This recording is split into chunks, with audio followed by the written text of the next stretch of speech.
Kitobsiz hayotni tasavvur qilish ko'r holda yashashdir. Assalomu alaykum aziz kitobxonlar. Bugun biz sizlar bilan O'zbekiston xalq yozuvchisi O'lmas Umarbekovning Odam bo'lish qiyin asari haqida so'z yuritamiz.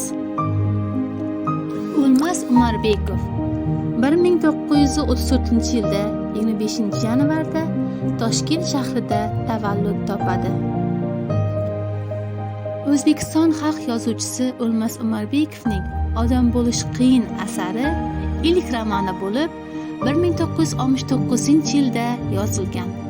Roman yozuvchining ilk katta asari bo'lsa-da, yaxshi muvaffaqiyatlar qozongan va 50 yildan beri qayta nashr etmoqda.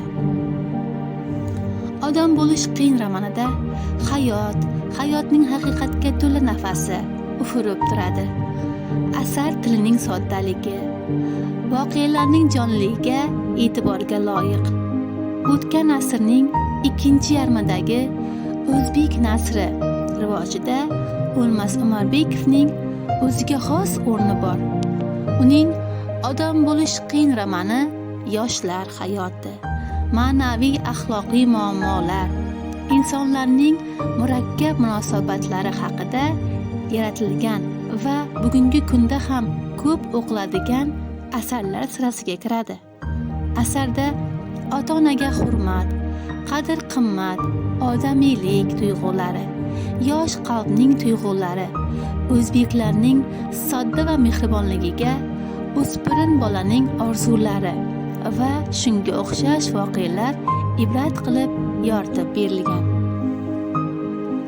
Unda o'zbek ayolini yaqqol namoyon etgan Hojar buvi, Savod aya, Otin bibi, kuni faqat qora mehnatda o'tadigan qishloq ahli hayotidan hikoya qilingan.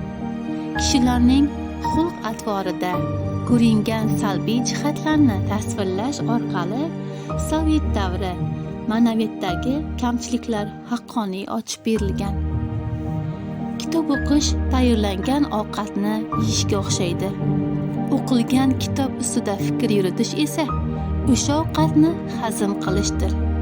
Kitob sizni qiziqtirib qo'ygan bo'lsa, unda albatta o'qib mutolaa qiling.